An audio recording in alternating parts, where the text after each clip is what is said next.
Support for the Capital Connection comes from New York State United Teachers, working to support students, educators, and public schools as the center of their communities through the Public Schools Unite Us initiative.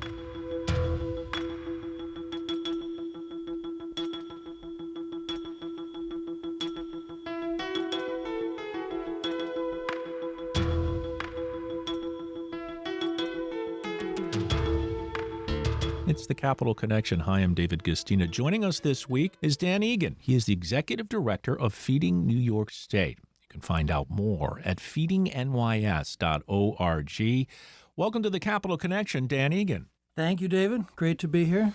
Well, it's great to have you here. As I said before we walked into the studio, I'm sorry I haven't connected with you earlier to have you on this program. Obviously, food insecurity has been on the rise. It has now a new wrinkle with federal legislation and what will happen.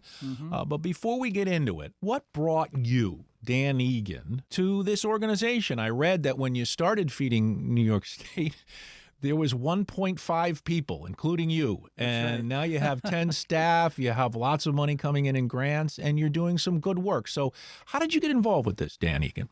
Oh, boy, I kind of don't know where to start. I guess I picked my parents well, and they raised us to be of service. And that's just, been something that I've always felt I had to do and will continue to do. I think a life well lived is a life serving other people.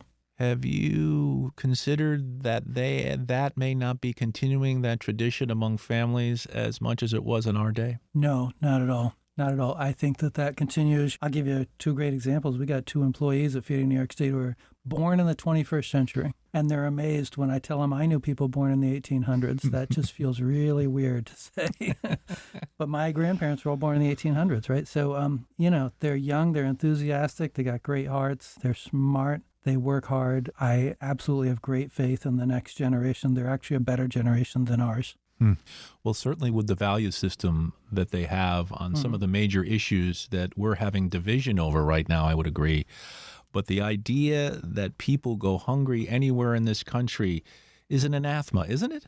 It's unconscionable. I think it's a great shame in our country. I like to say, and because it's true, we are here in the United States in the 21st century, and for the last 150 or so years, we have been the biggest, richest, most dynamic, most innovative, freest economy on the planet, the richest place in human history.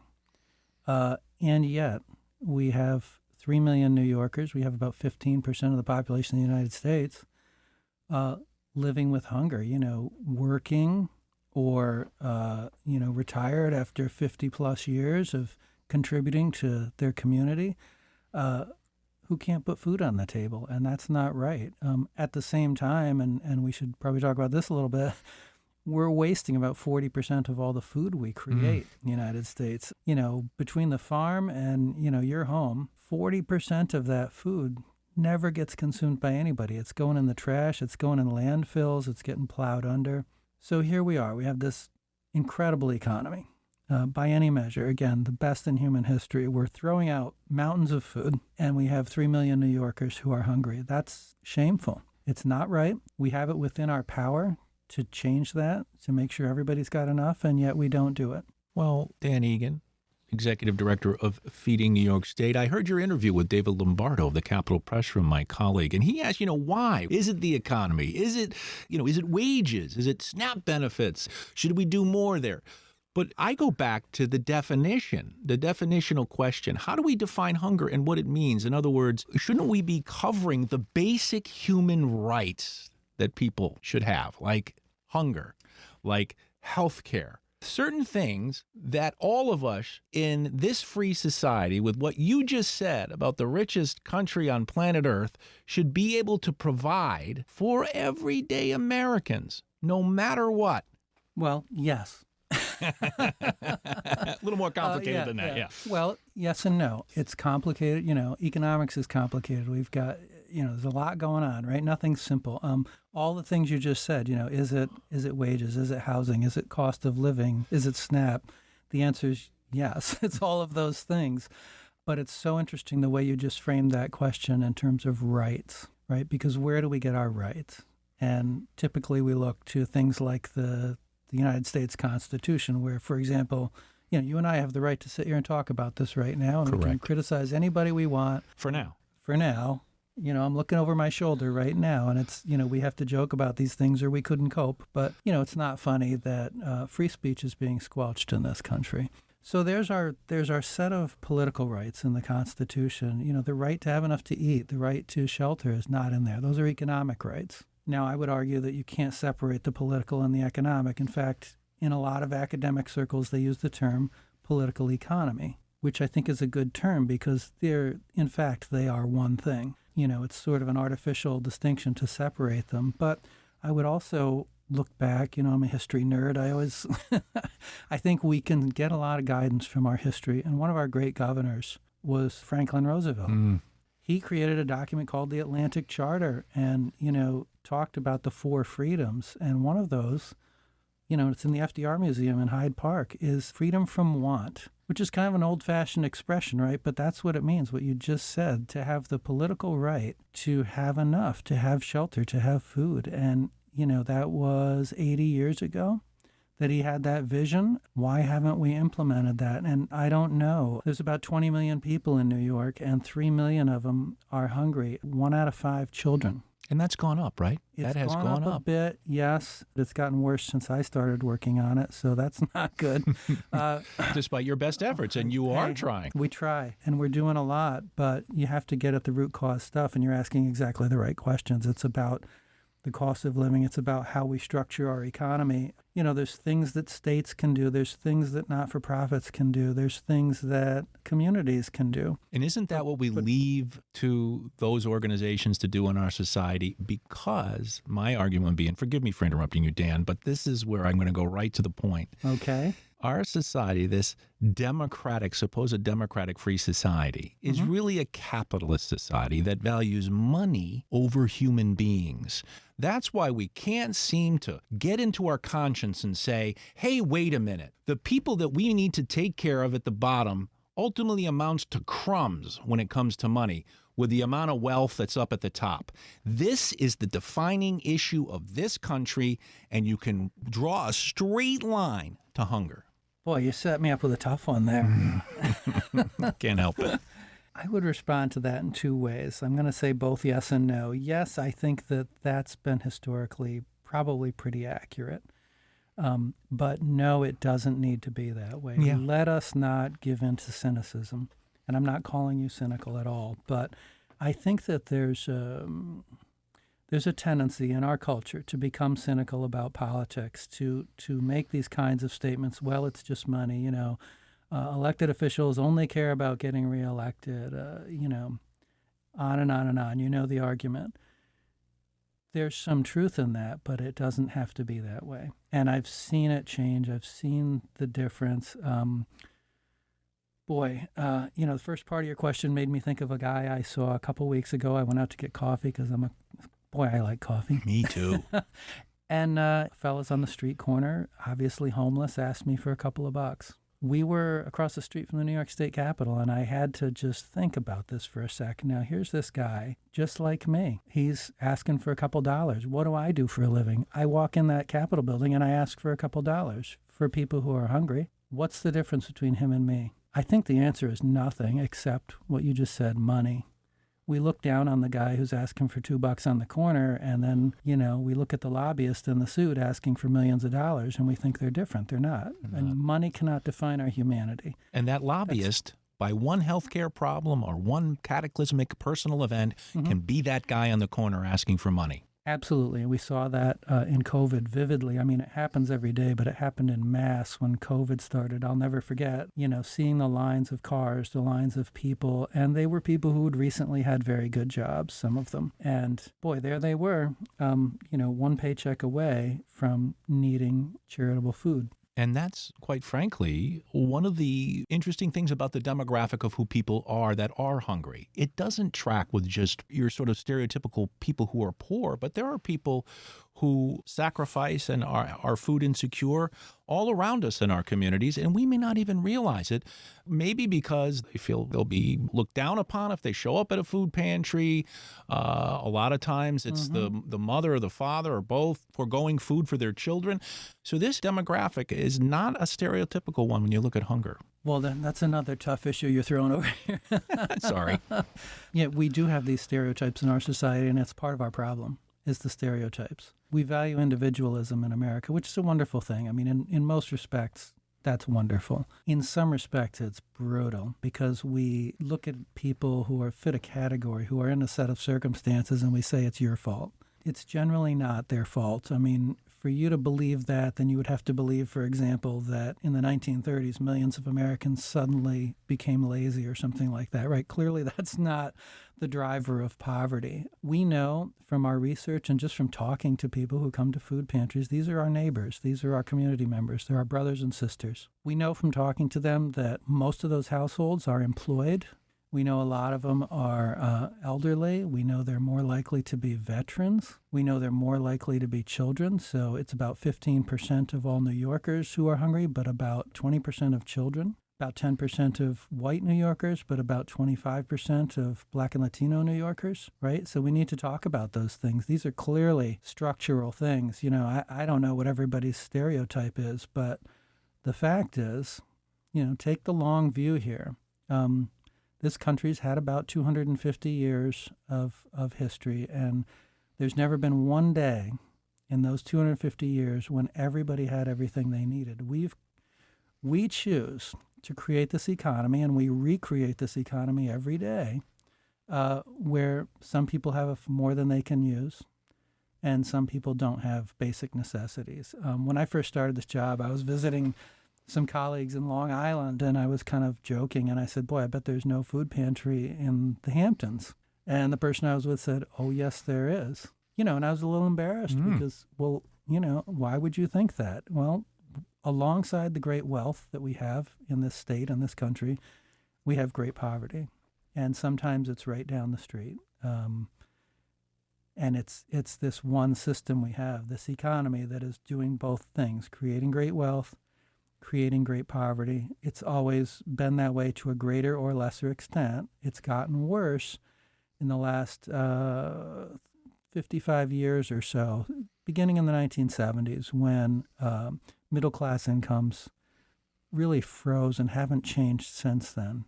Yeah, because cost of living increases did not follow. Right. And you had tremendous productivity gains, for example, in the 90s, beginning of the 90s, when the IT revolution really took off. So our economy, you know, to go back to the beginning, is more productive, more innovative than it's ever been.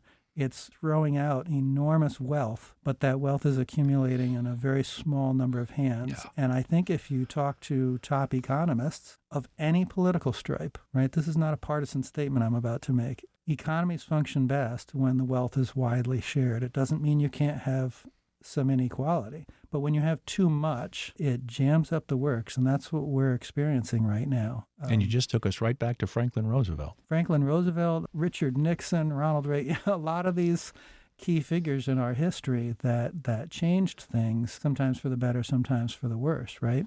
Yeah. We're speaking with Dan Egan. He is the executive director of Feeding New York State. You can go to feedingnys.org. There's all sorts of resources there, folks. Links to food pantries, ways to get help, how to participate and get involved, the programs they offer, what they're trying to do on the state level, and looking at the federal impact. And I think we should go there. Before we do, I just want to make one comment, and that is demos, democracy. Demos means we. Mm-hmm. Capitalism is I, individualism. And so our society seems to be a constant tussle between those two values. We as Americans, I as the entrepreneur, or I in my own, pick myself up by my bootstraps. But in reality, nobody does anything alone. That's right. That's I didn't know where you're going with that, but that's exactly how I was going to respond. Nobody does anything alone. You know, President Obama said, you know, you didn't build that, right? Remember that expression? And people got a bit upset at that. But I'd go back to Bill Gates Sr., the father of the Microsoft guy, right? So Bill Gates Jr. founded Microsoft, became a billionaire. We all know that stuff, right? Bill Gates Sr. has done speaking tours where he advocates for higher taxation for the wealthiest Americans. Why does he do that? He uses his son's career as the example. He says, okay, Bill Gates, the Microsoft guy, smart businessman, saw an opportunity, took it, made a lot of money. Good for him.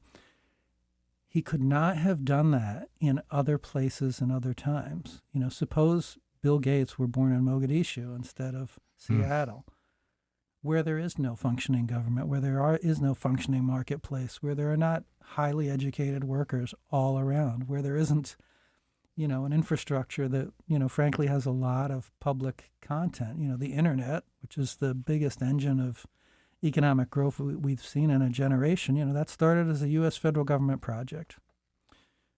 So his point is just what you said, that it's our culture, it's our society, it's the whole economy that comes together to create this wealth, to create success, to create innovation. So I guess I would push back at this idea that capitalism's about I don't think Adam Smith would have made that argument. I don't think David Ricardo would have made that argument. The founding thinkers. It's about how you. But I think many society. Americans would interpret that way. In other words, hey, I got mine, you get yours. You're absolutely right about that, but that's a myth. And I'm trying to remember. There's a writer who said, I'm forgetting his name. He said, ideology is a fiction that does not know it's fiction. This is a fiction that we tell ourselves that, I did it myself. This is completely about me. No, it's never about you. It's always about collective effort. And sure, that some people have better ideas than others.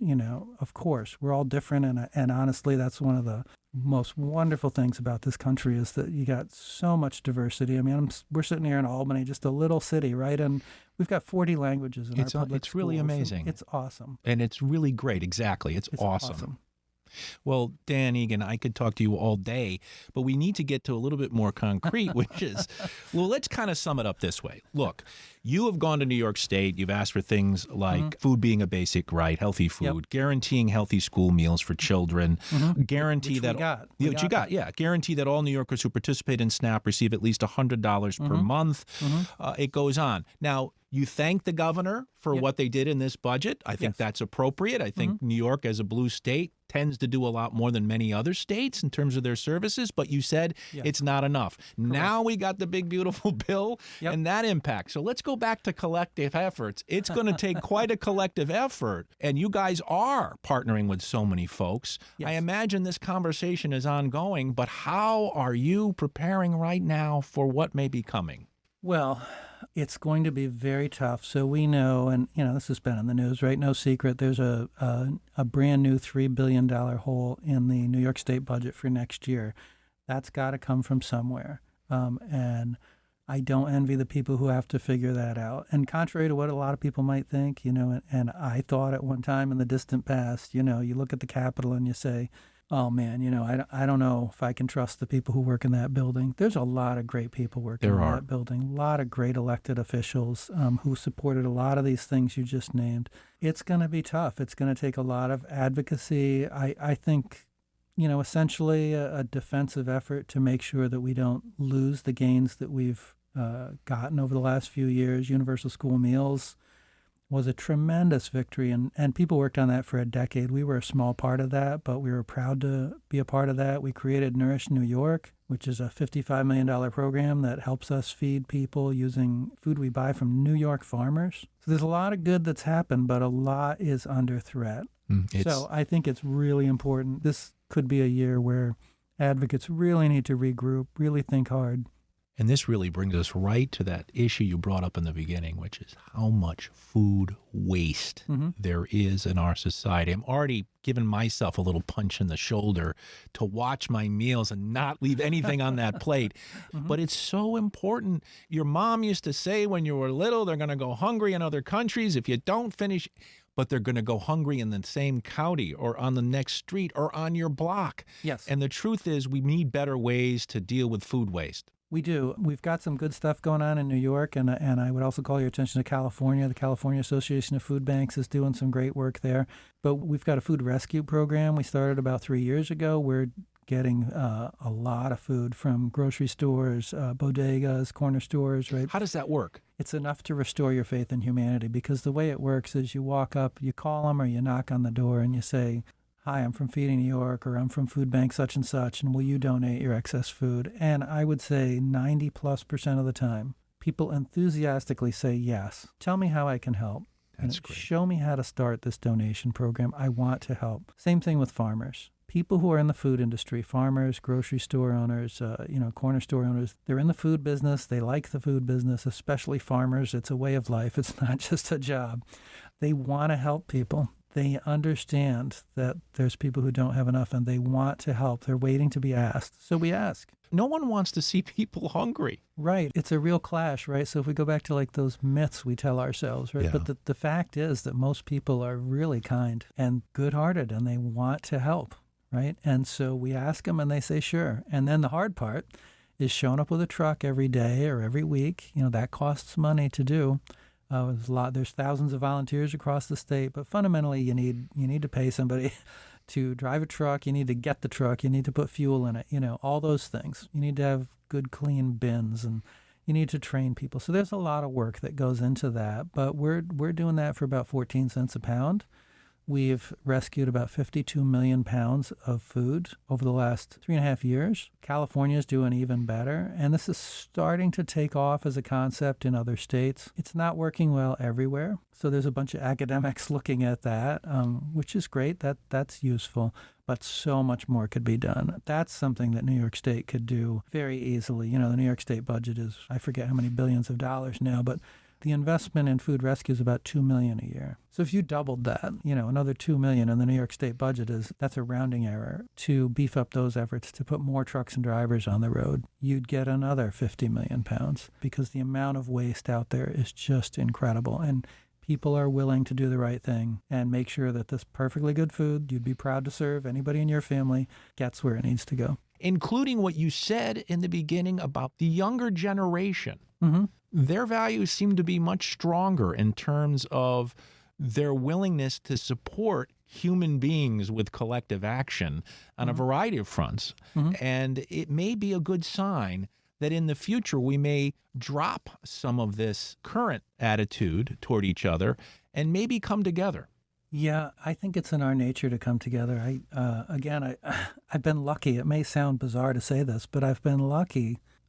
I do feel lucky that I've been to so many food distributions and handed boxes of food to people and worked alongside volunteers. People love to help each other out. People want to participate in the political process. I'll tell you one quick story. I was in Queens this winter, and we were doing a food distribution. It was one of those brutally cold days we had this past winter. It was like 10 degrees. And we're down by the river in Astoria, so it was extra cold. And I got there maybe 8 in the morning. There were 200 people lined up waiting for food. Oh. During that morning, we served about 300 people, okay? But one of the things we did is after people got their food, we asked them, these were folks working with City Harvest, one of our members, and asked people, do you want to sign a petition or call your state representative to help us do this work? And about 200 of the 300 people there that day said, oh, yeah, yes. And I was listening to them. I was watching them as I'm hauling sacks of potatoes, and my back was sore. I'm not young anymore. But I saw the enthusiasm. I saw people were so eager to participate. Now, some people were afraid because of what we're seeing at the federal level. Some people were afraid. But 200 of the 300 roughly were like, oh, yes. And I remember this one woman said, oh, yes, I'll sign. Like she couldn't wait to engage. I heard 5 or 6 languages that morning, and very positive response. People are eager to play their part. I think this is a cultural thing you're pointing out, that, we have this sort of manufactured conflict that I don't think it runs that deep. I mean, it's scary, but I don't think it really runs deep in people. I think when people talk to each other, when they encounter each other face to face, a lot of that goes away and people can understand each other. Yeah, we got to get back face to face. I mean, this social media is a killer. It's a killer. Literally a killer. Yeah, and I have students that have a hard time wanting to do interviews in person. So right, but when you're face to face with a person, it's much harder to get angry with people. It's much That's right. easier to understand each other. I think back, when you put people in service in the military, you have people coming from all walks of life. Suddenly they got to sleep in the same barracks and work together, 20 hours a day. Pretty soon all the barriers are broken down, and nobody cares where you're from, whether you have money, what your accent is, does not matter. We need to have some deliberate effort at that again in our society to put people together, because social media is tearing people apart. And if you look under the hood, this is all pretty well documented. The algorithms are being designed for controversy, for negativity, for conflict. We need to have the in the flesh algorithm of let's shake hands, let's talk, let's figure this out together. And think about it like every presidential speech opens with, my fellow Americans.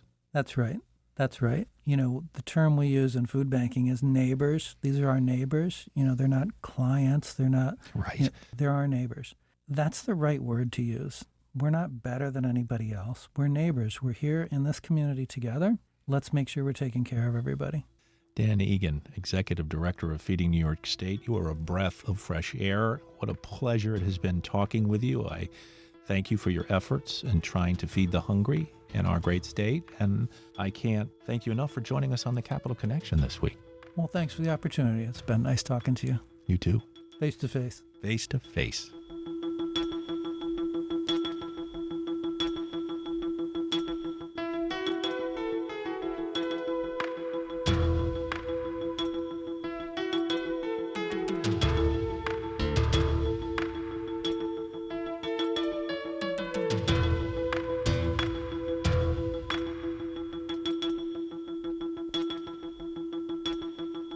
Support for the Capital Connection comes from New York State United Teachers, working to support students, educators, and public schools as the center of their communities through the Public Schools Unite Us initiative.